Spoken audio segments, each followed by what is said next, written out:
Hey guys, happy Wednesday.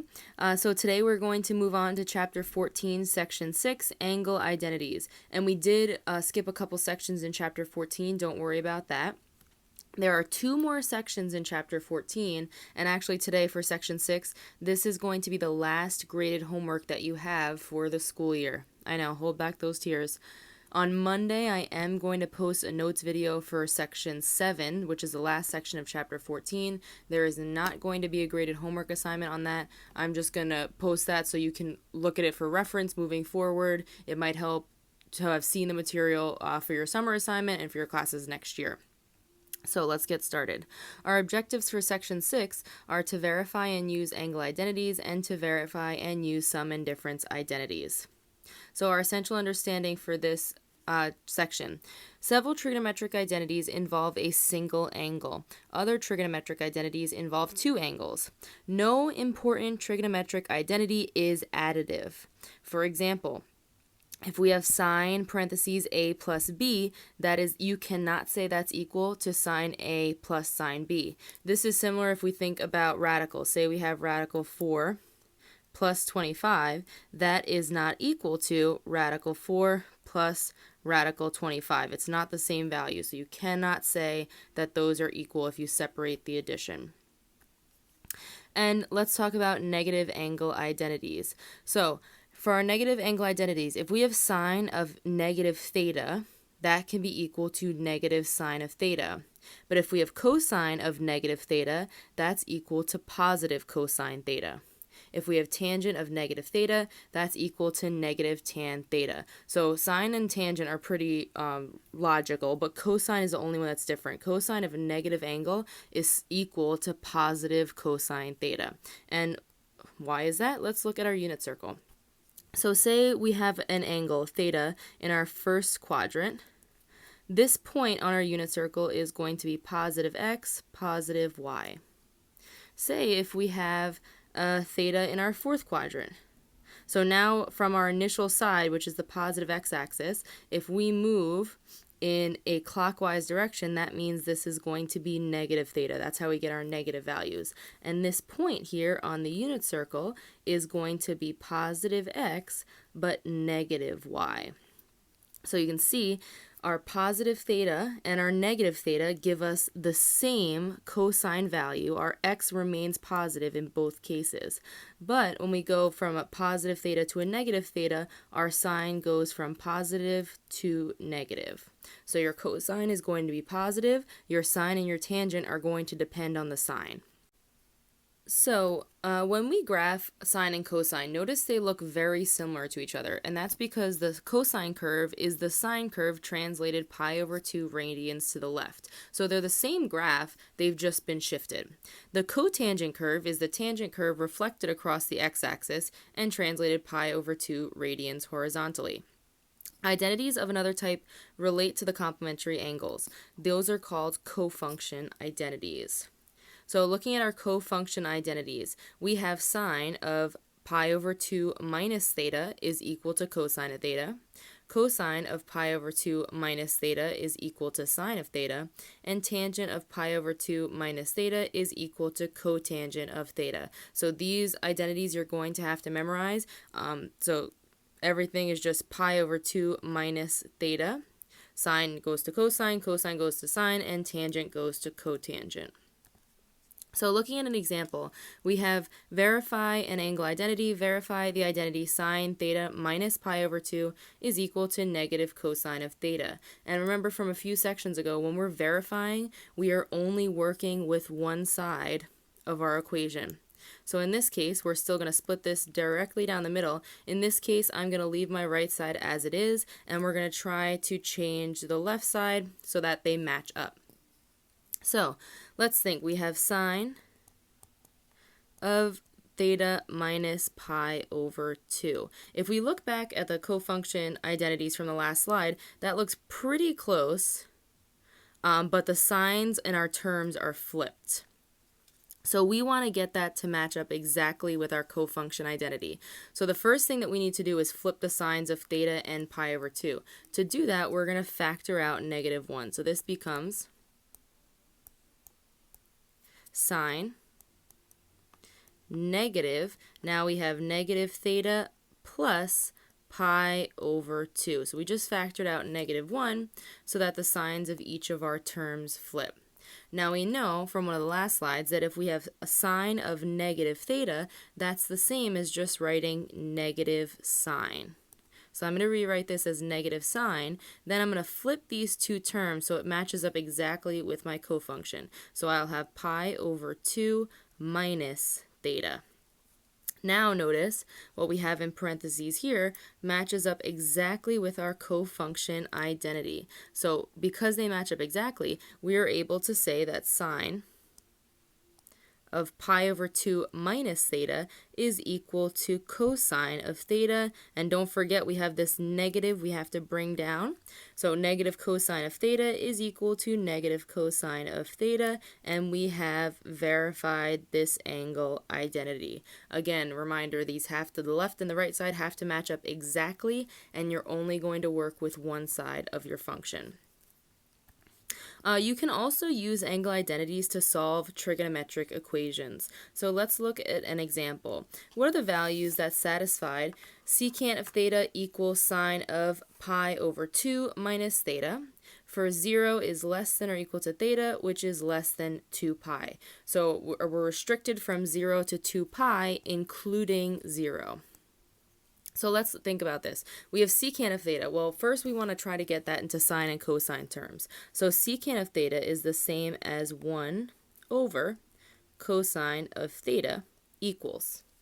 And now we have sine of pi over 2 minus theta. Sine of pi over 2 minus theta is our cofunction identity, so that is just going to be cosine of theta. So now we have a fraction on our left side. We want to get rid of that fraction, so we're going to multiply both sides of this equation by cosine of theta and cosine of theta. When we multiply, the left side numerator and denominator cancel out, and that just becomes 1 is equal to cosine squared theta. So now we're trying to solve. We want to get rid of this squared. So what we're going to do is take the square root of both sides. When we take the square root of 1, we get plus or minus 1. Very important. We need that plus or minus there. Is equal to cosine of theta. Now we can split this up so we can solve. So positive 1 is equal to cosine of theta, and negative 1 is equal to cosine of theta. So just like in the last section when we're solving, we want to get rid of this cosine to get theta by itself for each of our equations. So we're going to use the inverse. So we're going to have two equations. Theta is equal to cosine, inverse cosine, of positive 1, and theta is equal to inverse cosine of negative 1. So if we think about this on our unit circle, when cosine is positive 1, we're on the positive x-axis. That point is 1, 0 at 0. And when cosine is negative 1, that is on the negative x-axis at pi, negative 1, 0. So inverse cosine of 1 is going to be theta equals 0. Inverse cosine of negative 1 is going to be theta equals pi. So for this problem, the values that satisfy are going to be theta equals 0 and theta equals pi. And that is our final answer. So like we talked about earlier, trigonometric functions are not additive. That means that cosine of a plus b is not equal to cosine a plus cosine b. It is also true that cosine of a minus b is not equal to cosine a minus cosine b. So we have a couple of identities to help us with these types of problems. So our angle difference identities. I know there are a lot of sine and cosine in these identities. You are going to have to memorize these, but there is a little trick that I'm going to teach you in a couple minutes. So first we have sine of a minus b. That is equal to sine a cosine b minus cosine a sine b. Cosine a minus b is equal to cosine a cosine b plus sine a sine b. And tangent a minus b is equal to tangent a minus tangent b over 1 plus tangent a times tangent b. So these are a little bit confusing. When I was in high school, my calc teacher taught me a little chant that helped me memorize these. For sine, we have sine a minus b. It's sine, cosine, cosine, sine. So a little just a 4-beat chant, sine, cosine, cosine, sine. For cosine, it's cosine, cosine, sine, sine. So this is always stuck in my head. If it helps you in 10 years, you can let me know. I haven't been out of high school for 10 years, so scratch that. But it's a little chant. It will stick in your head if you're having trouble memorizing these. Now the signs are where it gets a little tricky. This part, I don't have a chant for you to memorize. But for sine, for difference identity, it stays as subtraction. So sine, sin, close to sign. So the sign remains the same for our sine function. For cosine, your sign flips. So in your difference identity for cosine, it becomes plus when you expand. For tangent, I don't have a chant for you to remember, but if we're doing the difference, if it's tan A minus B, then you're going to have subtraction in your numerator. So these identities you are going to have to remember. Again, the chant, if you want to hear it one more time, sine, cosine, cosine, sine, cosine, cosine, sine, sine. Hopefully it'll stick in your head. It has stuck in my head. Tangent, you got to memorize. So let's look at an example. So we have what is the exact value of sine of 15 degrees. And when we're doing these problems, we want to use known angles such as 30, 45, 60, 90, because those angles on our unit circle we know exact values for. So it's going to be, the only way to do it is if we use our known angles. So starting with sine of 15 degrees, the one very important thing when you're doing this, you have to verify which angle is A and which angle is B, because the order does matter when you're going to subtract. So for sine of 15 degrees, we want to take two of our known angles and use subtraction to get 15 degrees. So in this case, we can do it a couple different ways. We can do A is 60 and B is 45, because 60 minus 45 gives us 15. Or I'm going to do A is equal to 45 degrees and B is equal to 30 degrees. So if we subtract A minus B, we're going to get 15 degrees. So when we write this, it's going to be sine of 45 degrees minus 30 degrees. So we have difference for sine.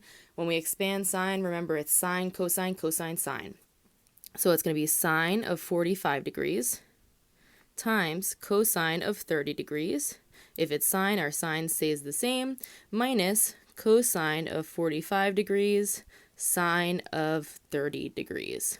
So we've expanded this equation, and now using our unit circle, we've done this for a while, you should be able to solve these pretty easily. So sine of 45 degrees is going to be radical 2 over 2. Cosine of 30 degrees is radical 3 over 2. Minus cosine of 45 degrees is radical 2 over 2, and sine of 30 degrees is 1/2. So once you've figured out your values, then we're just going to multiply and subtract.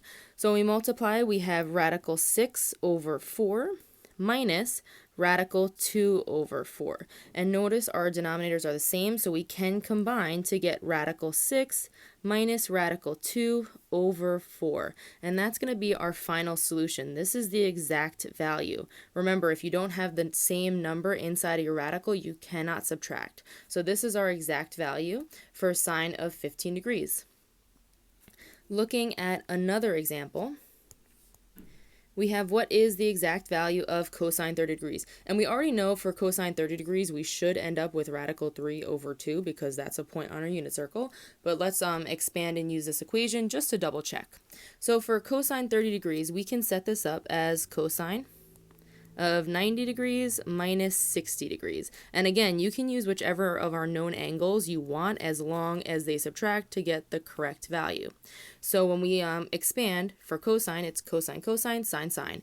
So it's going to be cosine 90 degrees, cosine 60 degrees. And remember, for cosine, our sign flips, plus sine of 90 degrees, sine of 60 degrees. So when we simplify our values, cosine of 90 degrees is 0, cosine of 60 degrees is 1/2, plus sine of 90 degrees is 1, and sine of 60 degrees is radical 3 over 2. So 0 times 1/2 is 0, so that cancels out. On our right, we have 1 times radical 3 over 2, so that's just radical 3 over 2. They match up. We know that is the value because that's a point on our unit circle, and we've done it correctly. We also have angle sum identities, and these follow the same patterns. So for sine of a plus b, it equals sine of a cosine b plus cosine a sine b. For cosine of a plus b, it's cosine a cosine b minus sine a sine b. And for tangent a plus b, it's tangent of a plus tangent b over 1 minus tangent a times tangent b. So same little chant applies, sine, cosine, cosine, sine, cosine, cosine, sine, sine. Our sine stays the same, cosine sign changes, and tangent, if it's addition, then your numerator is going to have addition. So looking at another example, we have what is the exact value of sine of 105 degrees. So again, now we're using addition, so we're going to use two of our known angles. So we have sine of 60 degrees plus 45 degrees, because 60 plus 45 gives us 105 degrees. Now when we expand, it's going to be sine 60 degrees times sine 45 degrees. Oh, sorry, cosine. I forgot my chant. Sine, cosine, cosine, sine. So cosine 45 degrees. Sine stays the same, so plus cosine 60 degrees, sine 45 degrees. So now our values, sine of 60 degrees is going to be radical 3 over 2. Cosine of 45 degrees is radical 2 over 2. Plus cosine 60 degrees is 1/2. And sine of 45 degrees is radical 2 over 2. So now when we multiply, we get radical 6 over 4 plus radical 2 over 4. So again, our denominator is the same, so we're going to combine. So we have radical 6 plus radical 2 over 4. That is our exact value. We cannot simplify any further, so that's our final solution. Looking at another example, so what is the exact value of cosine 75 degrees? So cosine 75 degrees, we can do cosine of 45 degrees plus 30 degrees. So when we split up, cosine is cosine, cosine, sine, sine. So it's going to be cosine 45 degrees times cosine 30 degrees. Cosine, our sign flips, so minus sine 45 degrees, cosine, sine 30 degrees. So now we can simplify. We know cosine 45 degrees is radical 2 over 2 times cosine 30 is radical 3 over 2 minus sine 45 degrees is radical 2 over 2 times sine of 30 degrees is 1/2. So when we multiply, we have radical 6 over 4 minus radical 2 over 4. Again, your denominator is the same, so we want to combine. So we have radical 6 minus radical 2 over 4, and we're done. This is our exact value for cosine of 75 degrees. So now let's look at another problem. So this one's going to be a little bit tricky because just the tangent equation is a little bit more complicated. So find the exact value. So we have tangent of negative 15 degrees. There are actually two ways that we can do this. We can think about our a and our b value that subtract to give us negative 15 degrees. If we do that, we can have tangent of 30 degrees minus 45 degrees. So again, we're working with our known angles because we know the exact values on our unit circle. Another way we can do this, if we have tangent of negative 15, remember tangent of a negative theta is the same as saying negative tangent of 15. If we have negative tangent of 15, then it would just be negative tangent of 45 degrees minus 30 degrees. This one could be a little bit trickier. If you forget this negative, then you're going to come up with the wrong answer. But for now, we're going to go with tangent of 30 degrees minus 45 degrees for this case, so we can use our equation. So if we have tangent of 30 degrees minus 45 degrees, first thing we know that our a value is 30 degrees, and our b value is 45 degrees. So now we plug into our equation. Because it's subtraction, that means our numerator is going to be subtraction also. So it's tangent of a, so tangent 30 degrees minus tangent 45 degrees all over 1. Now, because our numerator is subtraction, our denominator is going to be plus tangent of 30 degrees times tangent of 45 degrees. Now we know from our unit circle, for 30, our tangent is radical 3 over 2, comma 1/2. So tangent of 30 degrees, if we multiply, is going to give us actually radical 3 over 3 when we rationalize. So minus tangent of 45. For 45, we have radical 2 over 2, comma radical 2 over 2. So that's going to be minus 1 over 1 plus, and if we multiply, we'll get radical 3 over 3 times 1. So now when we start to simplify, we're going to have radical 3 over 3 minus 1 over 1 plus radical 3 over 3. So we just multiplied in that step. Now let's look at our numerators and our denominator. Let's get a common denominator. So the first thing, or for each of our fractions. So in our numerator, we want to be able to combine these, and in our denominator, we want to be able to combine them. So we're going to do radical 3 over 3 minus 3 over 3 over 3 over 3 plus radical 3 over 3.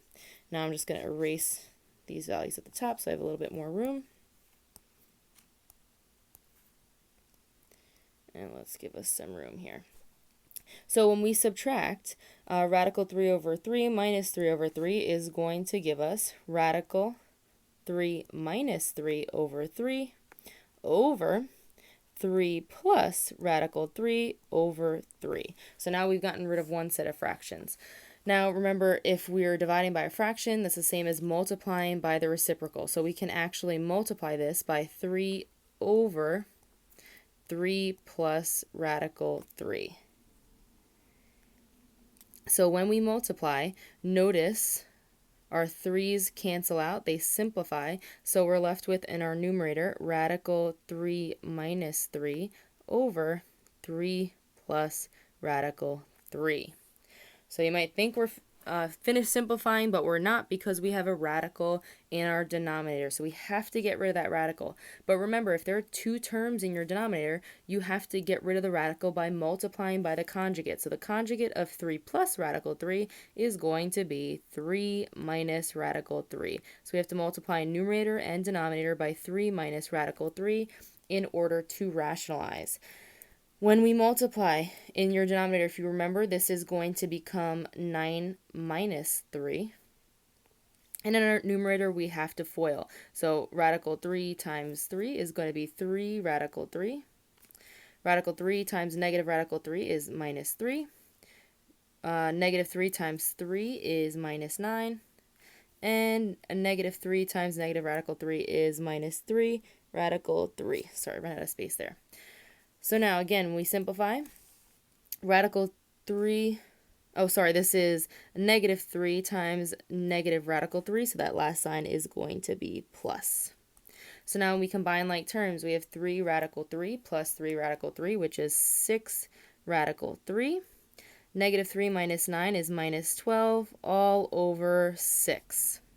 So again, notice last step, we are able to simplify because we have 6, negative 12, and 6. So this finally simplifies to radical 3 minus 2, and this is our final answer.